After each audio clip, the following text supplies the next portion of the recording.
Hi, this is Mark from Newsweek.com, and I'd like to talk to you today about Endo International. I'm currently in New Jersey waiting for a flight to get back to Florida. I can tell you right now that I've been reading all the stock boards, reading all the information that's out there. I'm still convinced that the Department of Justice has decided that Endo cannot be come back in its current form.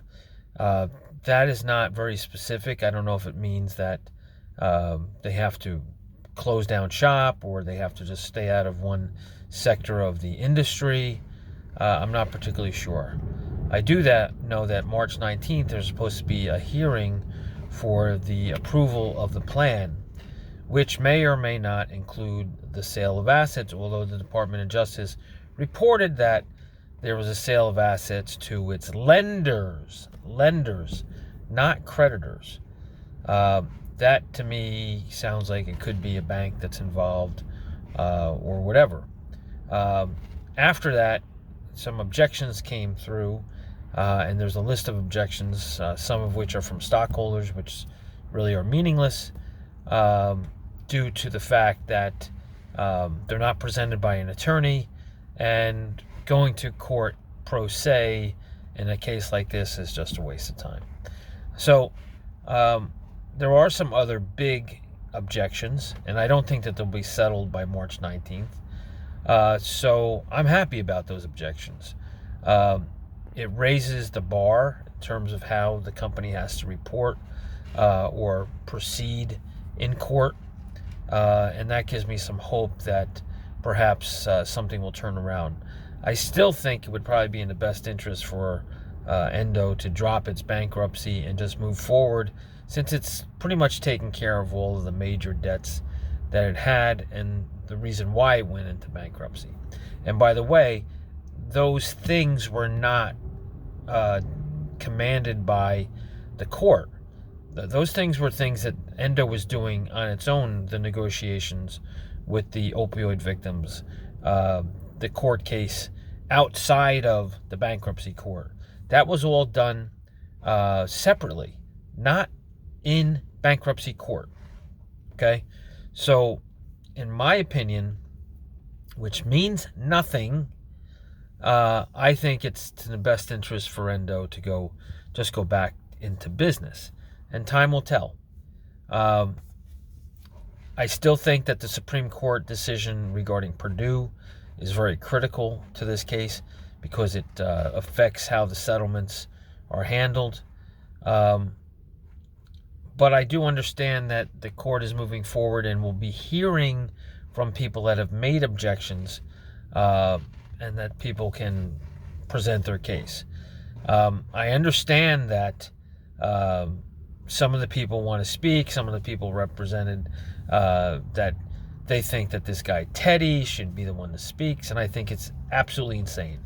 Any stockholder that goes and speaks at the court by themselves is an idiot, because nobody in a court situation, particularly a bankruptcy court situation, could care two things about some stockholder that's crying the blues because they took a risk on a low-price stock that was going out of business, that got a warning by the company saying that the stock would be worth little or nothing.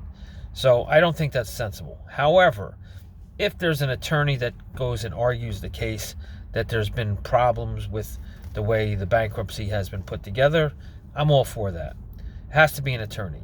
But what I would like to ask that attorney, if that attorney takes the case, is that millions of or thousands of investors were drawn into this stock, like myself, because the Supreme Court actually canceled Roe versus Wade for by the federal government and put it as a burden on the states.